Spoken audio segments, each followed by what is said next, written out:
Graças a Deus por mais um dia, nós estamos aqui para mais um programa de GC Online. Que bom também é poder estar junto com você, então já senta aí no seu sofá como a gente está sentado aqui, pega a sua agenda, sua Bíblia e vamos juntos para mais alguns minutos do nosso GC Online, estudando a Palavra de Deus, adorando o nome do Senhor.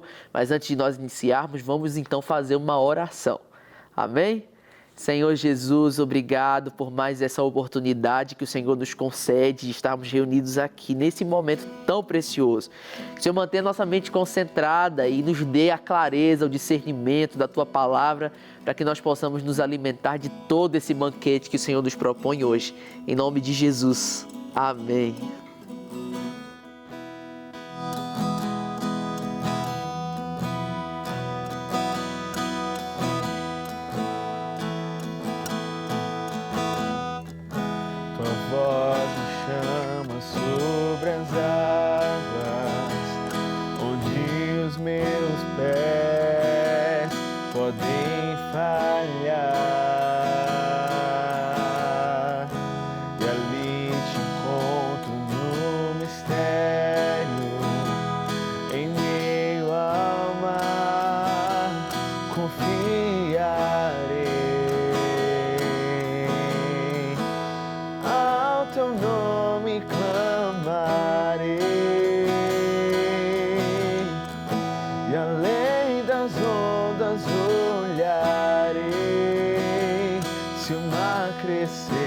Somente em ti descansarei, eu sou teu, tu és meu.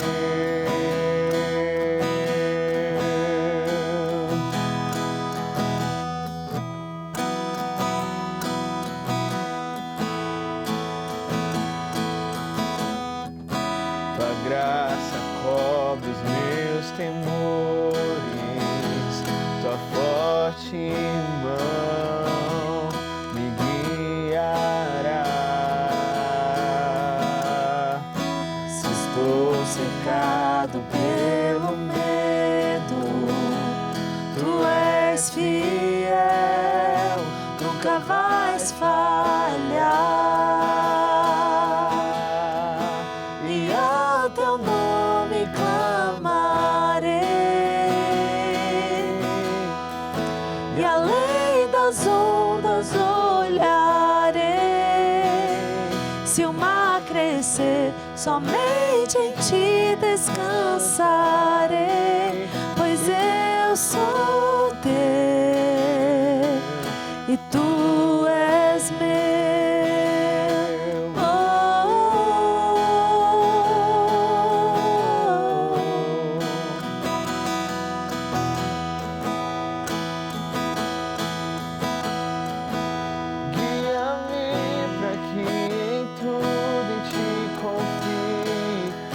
As águas eu caminho, por onde quer que chames.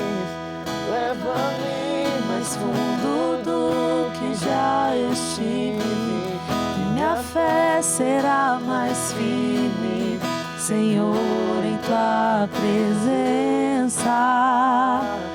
Guia-me para que em tudo em ti confie. Sobre as águas eu caminho, por onde quer que chames.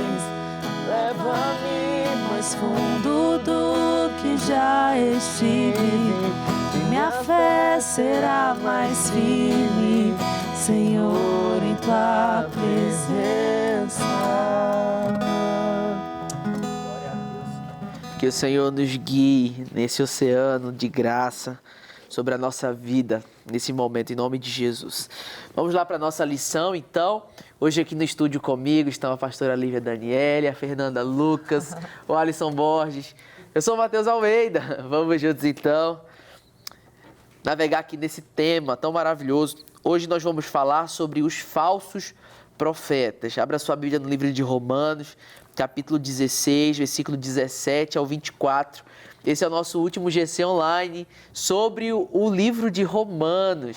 Então, a gente está encerrando aqui hoje esse estudo falando sobre os falsos profetas. Eu te convido a depois assistir os programas anteriores de todo o livro de Romanos, lá no canal no YouTube aqui da Rede Super de Televisão ou da Igreja Batista da Lagoinha, para você recapitular, rever, alinhar isso à mente e seu coração.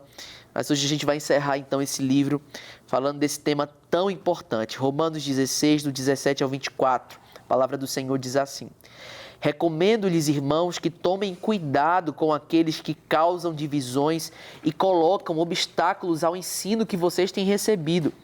Afastem-se deles, pois essas pessoas não estão servindo a Cristo, nosso Senhor, mas a seus próprios apetites. Mediante palavras suaves e bajulação, enganam os corações dos ingênuos.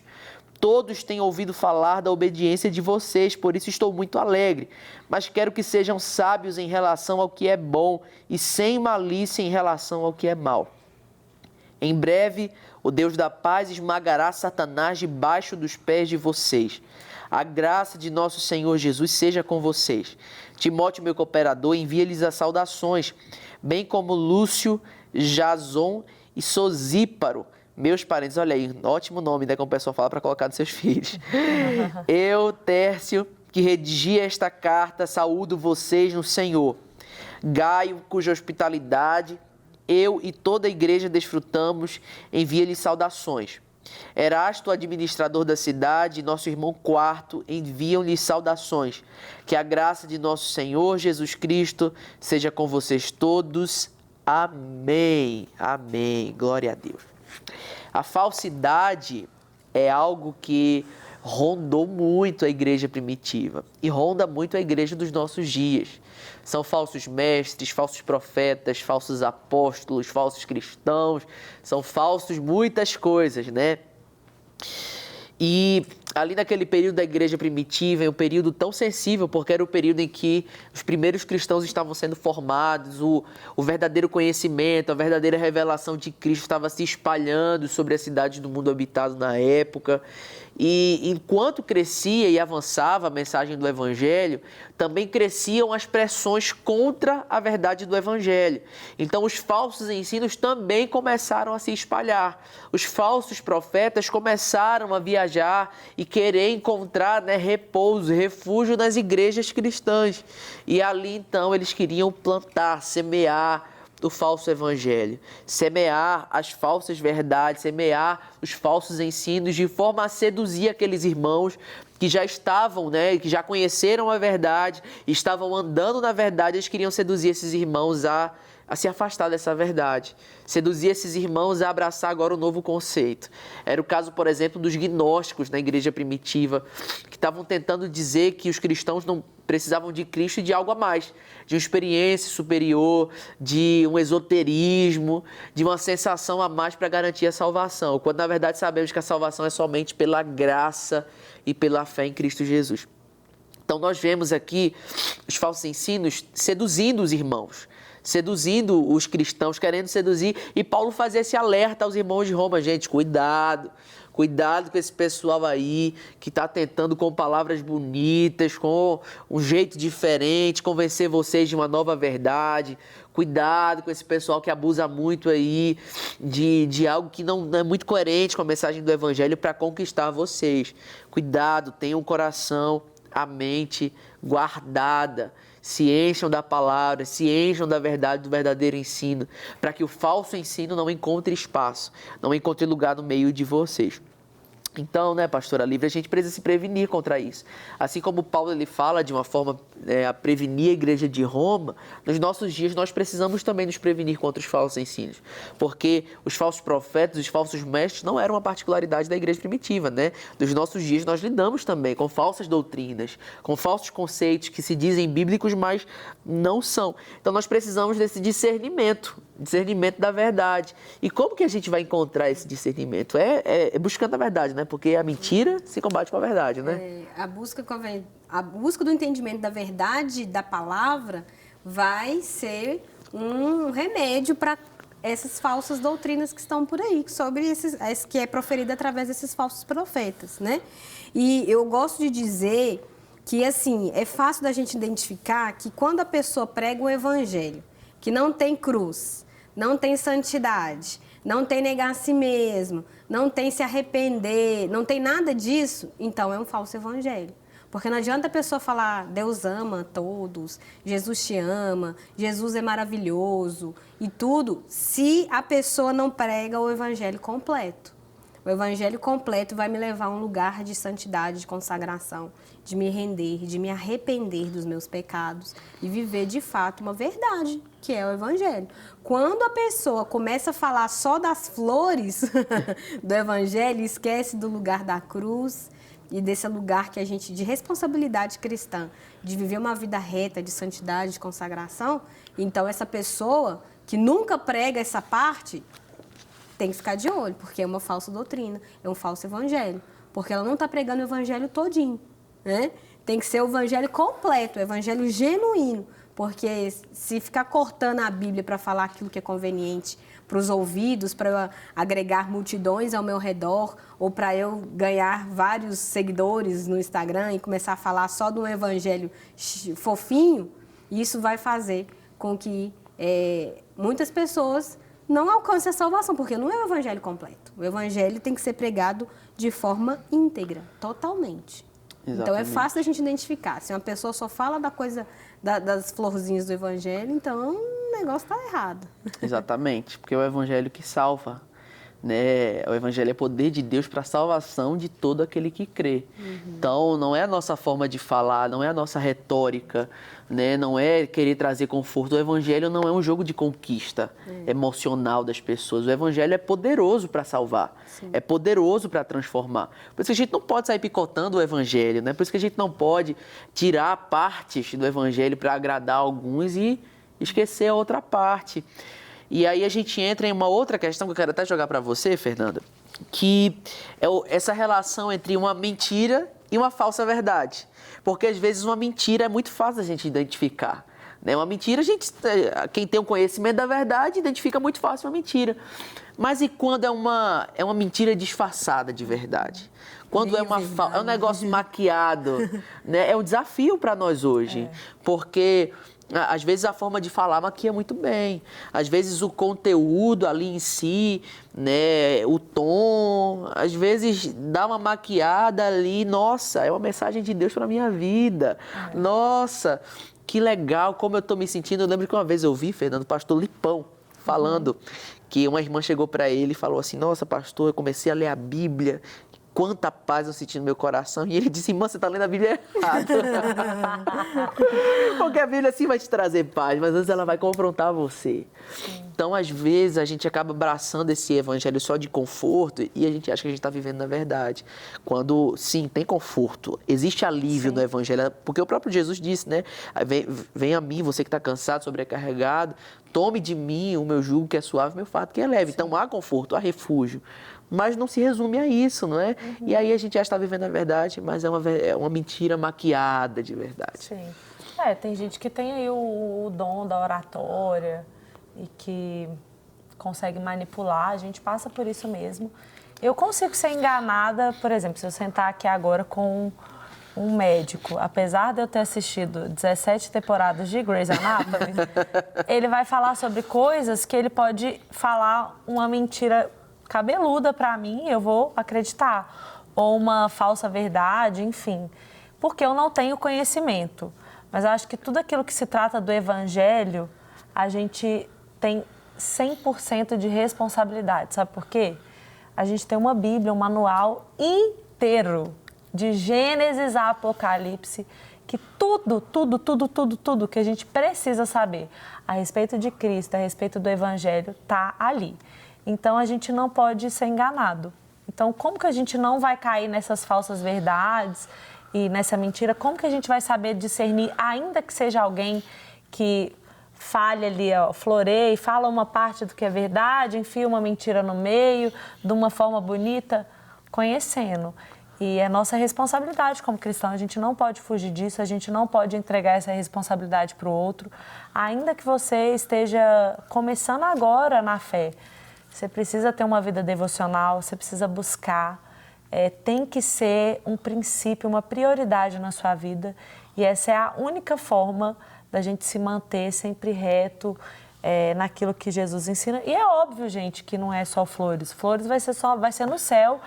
E quando a gente abre a Bíblia ali no final de Apocalipse, a gente já sabe, vai dar tudo certo.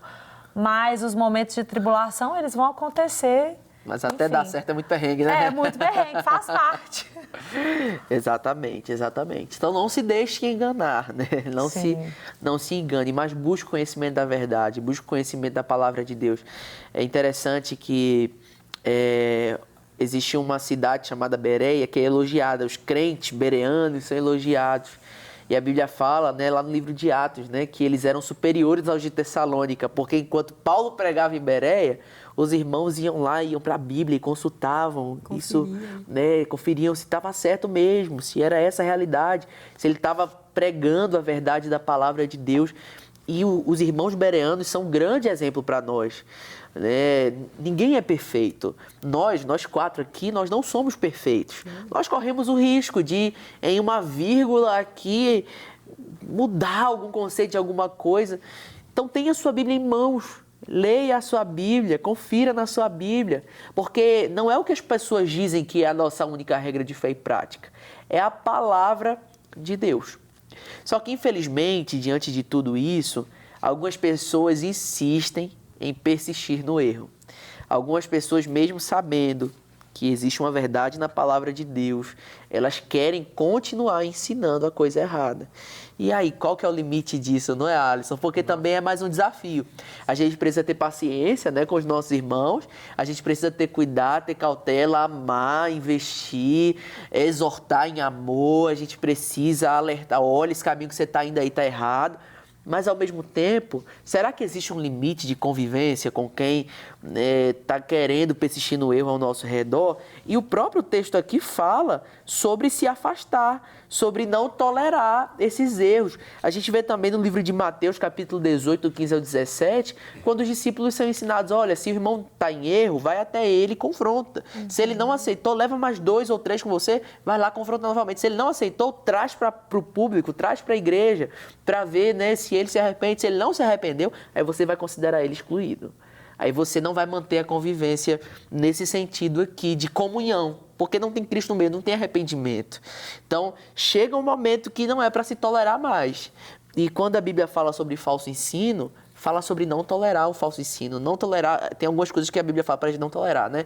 Não tolerar o falso ensino, não tolerar os falsos mestres e falsos profetas, não tolerar o espírito de Jezabel. Existem alguns pontos bíblicos que nós não podemos tolerar, e um desses é essa questão aqui, falso ensino, falsos profetas, falsos mestres. Difícil, né? Demais. E eu vejo que essa exortação, né, passa muito também pelo nosso amor pelo próximo. Então, se a gente vê que o nosso irmão tem falhado em alguma coisa, tem distorcido, o nosso dever é exortar de uma forma que seja bíblica, né, com base na Bíblia. E não é algo que é fácil, porque nós devemos, né, amar a todos e nós devemos exortar a todos.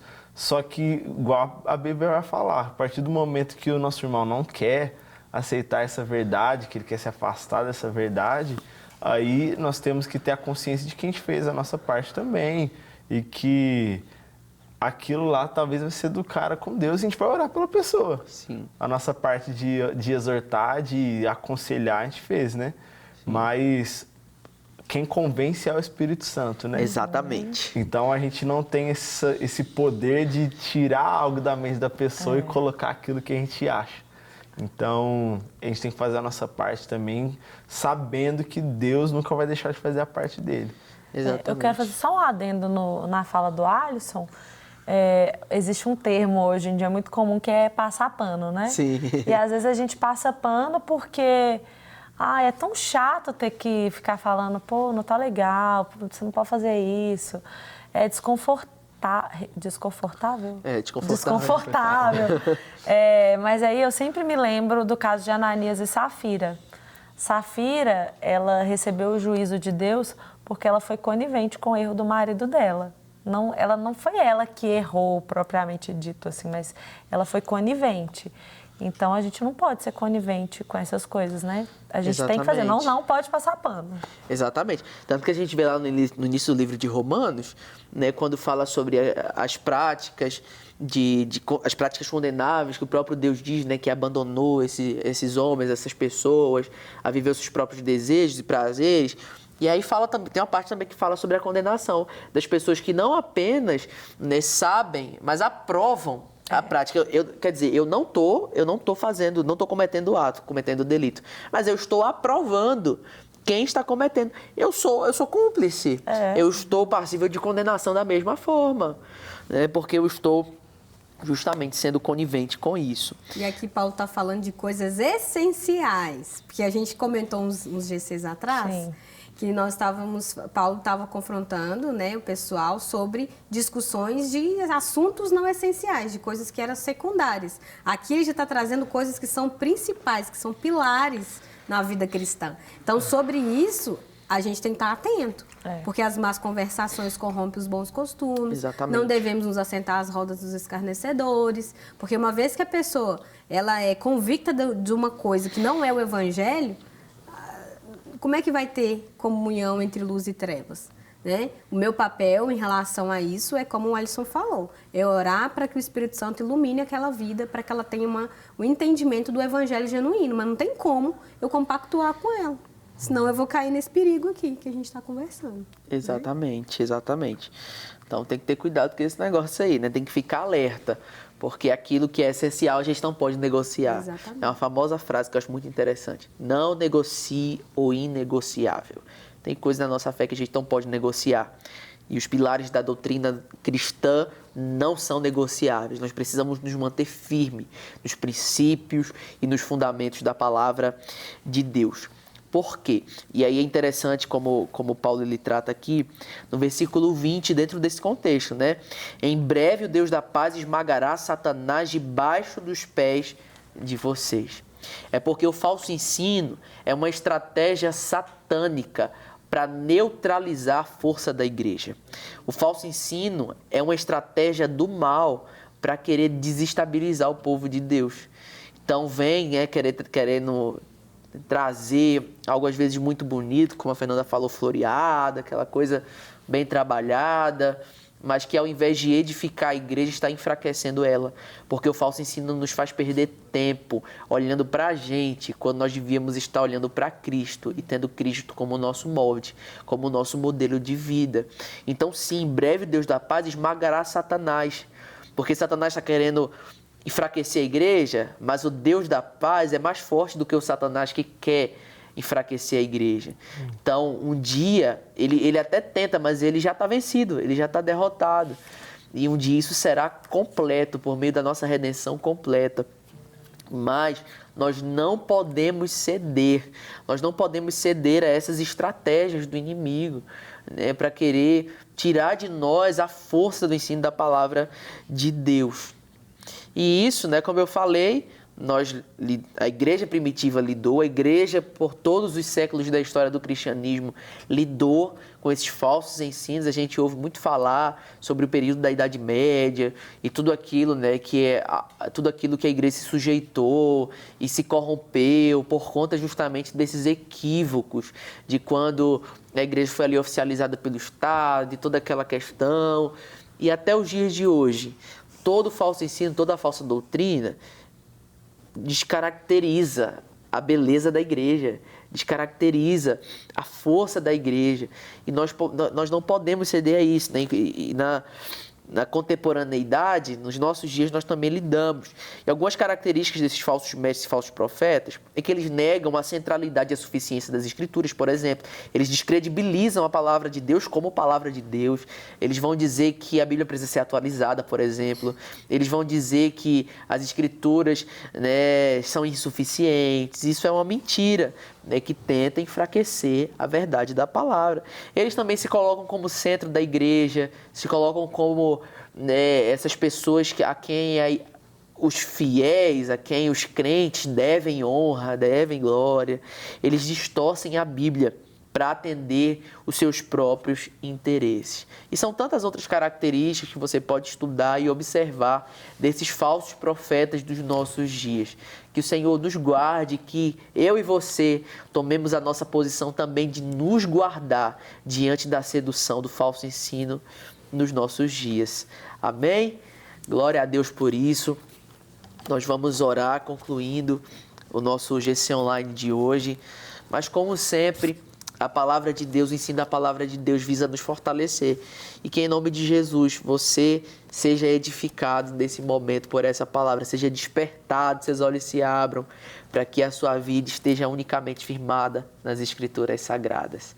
Amém? Obrigado pela sua companhia, que o Senhor te abençoe, te fortaleça e estamos juntos até o próximo GC Online.